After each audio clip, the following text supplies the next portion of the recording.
My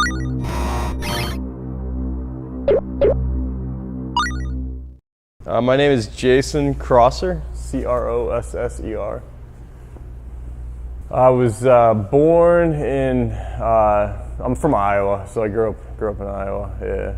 And I moved down after I went to college, so yeah. You want me to look at the camera, or you, or how you want me to do it? Now this is pushing towards the east, not to threaten us, and I don't think, as I've been saying, this cone is going to push further east, but storm surge could reach up to 18 feet. Again, be there to help you clean up and rebuild, to help you get Florida get moving again. And we'll be there at every step of the way. Category 4. Storm surge erupted onto Fort Myers Beach, flooding businesses and hotels, water rising to second-story balcony. Wasteland of debris downtown Fort Myers right on the coast. It's really an unrecognizable landscape. So wiped out right now. A boat on a tennis court, a golf cart in the palm trees, homes leveled.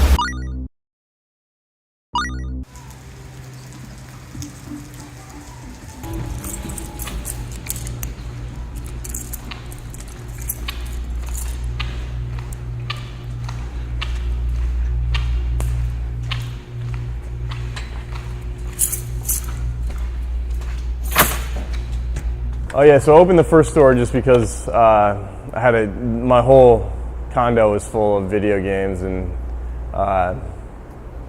yeah, so I got married and she wanted it.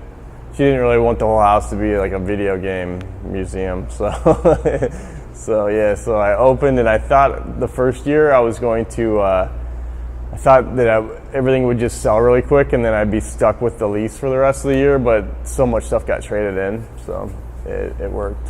That location, so I chose right next to Barefoot Beach. I was 2 blocks from the beach because I got married on Barefoot Beach, so I like the beach area a lot down there. So, yeah.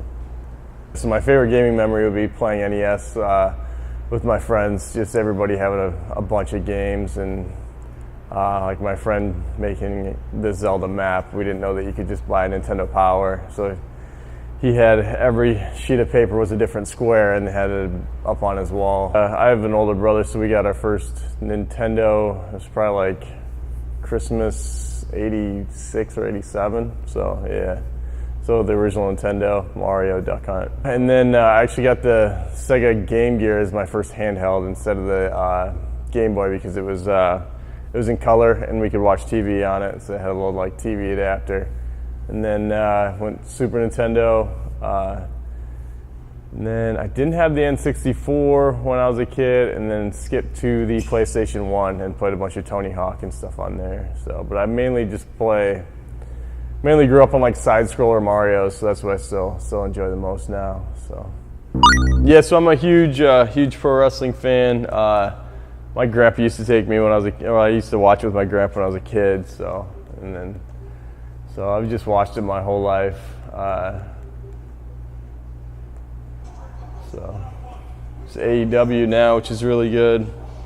Every time we go to the event, we get some chairs. So I wish I would have kept all the chairs I had, because then I used to sell them, but now, yeah, could have had a full row. So I just stayed at my house during the hurricane. So yeah, I was at the store in the morning, and then I think I was open that morning, and had some people come in the morning, and then I closed once it started just raining a little bit, just to go home to make sure nothing happened at the house. And we had some downed trees and stuff at the house, but yeah, so thought that it would still just pass us by and not much would happen. And then I saw, my wife paused the TV, and it was a picture from across the street at the condos towards the it was kind of zoomed out, but it was towards the store, so you could see the building, and the water was already up to the probably a foot past the window or something like that. And so that was before the surge even started, so I knew it was, when I got there the next day, it would probably be all gone. So yeah. So with Hurricane Ian, I wasn't worried because everybody kept saying it was going north, and I took everything out of my store for Hurricane Irma and took it to my house for Irma, and now I live out in the estates in Naples, and the hurricane went right over my house, the eye went right over the house and ripped part of my roof off, and the water didn't raise at all for Irma behind the store. So I figured it would be fine, and then it wasn't. So yeah. Yeah. Yeah, so there it is. 8-bit. Maybe one day I'll rebuild. I don't know if I'm gonna rebuild in Florida, but 16-foot storm surge. The building was underwater and it all just got carried away. Well, it's 10 o'clock. My buddy Seth found some plywood and we boarded it up for the night. I mean, it's all trash inside, but everything's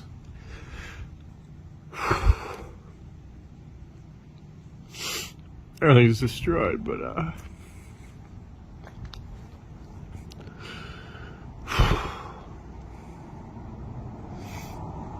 yeah, I just didn't want people going through my shit, even though it's all trash. So yeah, I'll probably got the truck here, so I'll probably sleep outside in the truck. Nothing else. I mean, there's nothing I can do, but there's nothing. What am I don't want to go home and just sit there. So sit there.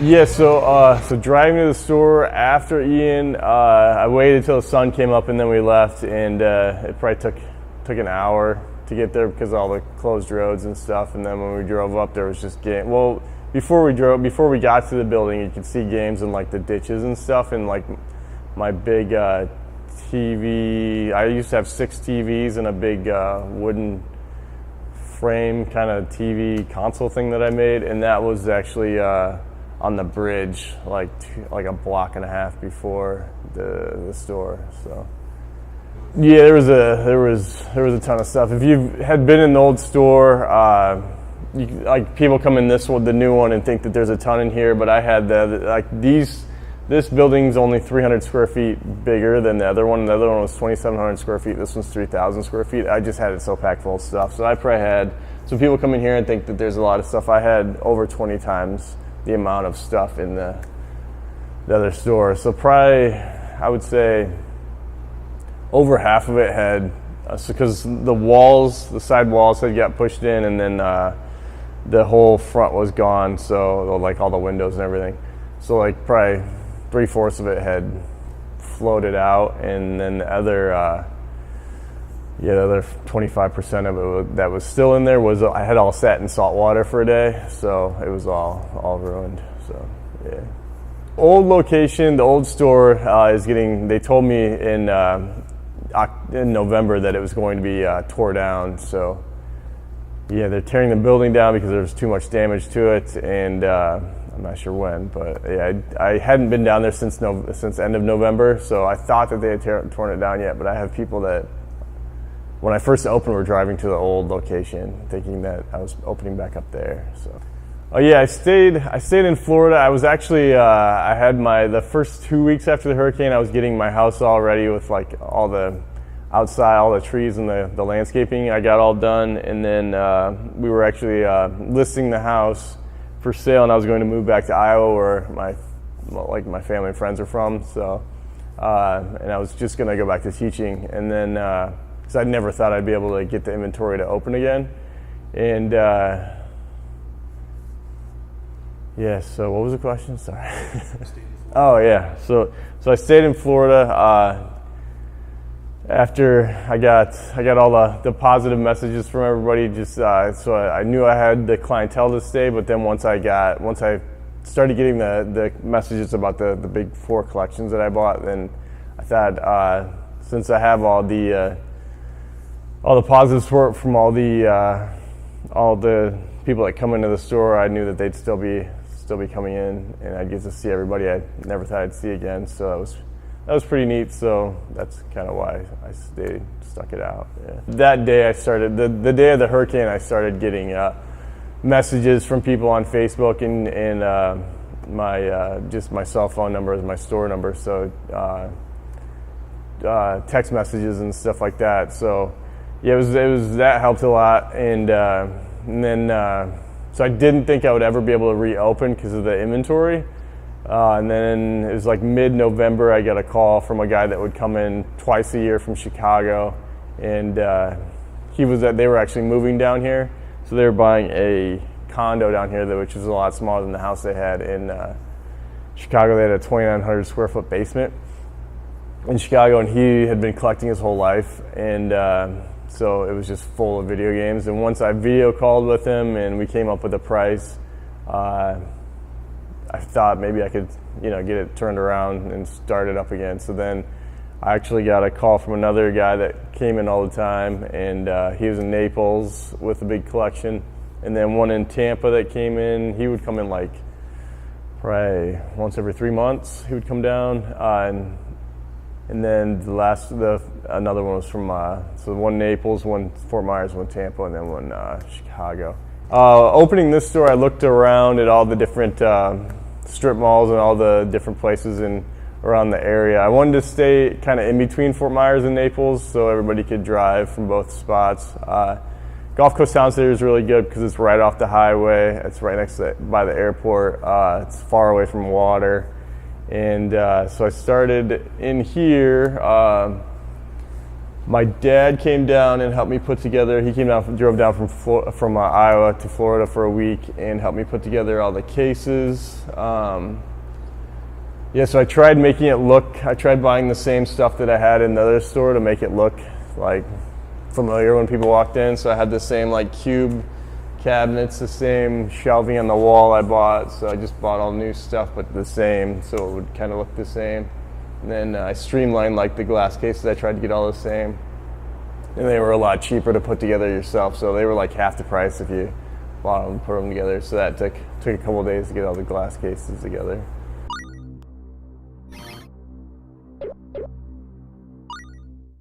Here. So this is about three weeks in. So a lot of I had a ton of like super rare stuff when I first opened. A lot of that stuff's not a lot. I mean, a good amount of like the super expensive rare stuff's been sold, but yeah. So it starts like here's the NES. You want me to pause that or turn the volume down? Just leave it or turn the volume down? I'll just yeah.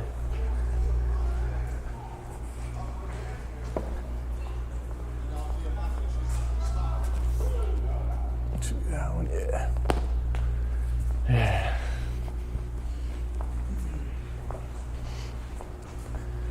So yeah, and I tried making it kind of in order with start with Nintendo, so then box NES stuff, the Arkanoid controller, some nice box consoles, and then Super Nintendo.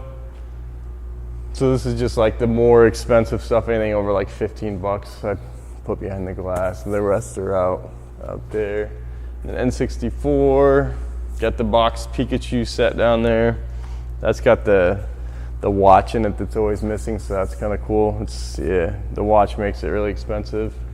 I had one of my favorite things I got from the Chicago collection was a new N64 boombox, and it was down there, but I think that sold one of the first days, so that was pretty cool. And then it goes GameCube and Wii, and you can see a bunch of, I've been trying to fill it back up, but a bunch of the spots are empty from stuff selling, so it's been really busy here, so which is good. And then Wii U and Switch, and then handheld stuff. I had a Virtual Boy down there the first week. That's gone. That was one of the only. Can't find them too often with both eyes working. So then some box systems up top. Then Sega Genesis, Sega CD, 32X. Got the speakers back there, which are kind of neat. Then a lot of the stuff I got from a couple of collections, like the guy in Chicago would buy like one used and one new thing. So like I've got like a brand new power converter and stuff in there. So and then Dreamcast, had a brand new Dreamcast in there yesterday that sold. So in that spot. Then all the box systems got two of the backwards compatible PS3s. So then it goes to the Sony section with PS1. Then the whole top shelf is all, other than the sports champions, all these are factory sealed. So yeah, a lot of neat stuff. PS4, PSP, and then Xbox. All the Xbox stuff. So then got a lava lamp that was a gift the guy brought in to set up. So yeah. A bunch of Atari consoles and Atari, the Game.com set, which is. And then there was a box. I still have a bunch of out-of-box Jaguars, but there was a box Jaguar down in that corner. A bunch of box Jaguars games, some Link stuff. Then Vectrix, I have 3 Vectrix. I had a 4th one that was in the box. That one sold. And then the big box or big Vectrix set. And then the Channel F is pretty cool. So this is almost the whole Channel F library. So that's like one of the first system that took cartridges. And then this is the actual very first production of it. So it's a little bit more expensive box set for it. And then some of these games are pretty cool for the Channel F. And this is kind of like the media cabinet. I've got some like Nintendo Championship stuff in there. Some letters from Nintendo with the guy that went to the Nintendo Championships and took part in it. So, and then some Nintendo Power magazines that are kind of rare because they have like Pokemon cards in them and stuff. So, then the vinyl wall, so vinyl soundtracks to the games. These are pretty popular now with, especially with like the college kids and stuff. The vinyls, and the bags down below. So, and I kind of set it up each system. My goal is to have all these full soon. So, just like the other store. So this is like the Nintendo row, GameCube for disc, GameCube, Wii U, DS, Switch, and then PlayStation row, PS1 through 5, and handhelds, and then Microsoft here. So Xbox stuff, and then that one is Sega. And then this last one's like the magazines, and so it's Nintendo Power magazines, Xbox magazines, the Sega Visions. Yeah, a bunch of electric gaming magazines, and then not manuals, but the guides. So, and then over here there's like the Hyperkin wall, which they make really good stuff now. And then the console wall with all the Nintendo, Sega, and then you've got like the original Pong here, the Arcadias, and a bunch of Atari stuff down below, Odyssey, Intellivision, Coleco, and everything that has a sticker on it, that has a price sticker on it, it's been tested and cleaned, so everything works. And then the top shelf is just all boxed consoles, and then stuff like the video pinball, and then some NES games, controllers, accessories, ColecoVision games, and Atari games. So then, yeah, controllers and accessories. So then little knickknacks down the bottom shelf. So yeah. To help rebuild one of the coolest game stores, take all unwanted games and consoles for trade-in or cash. Please support Jason at his new shop in Gulf Coast Town Center. Long live physical media.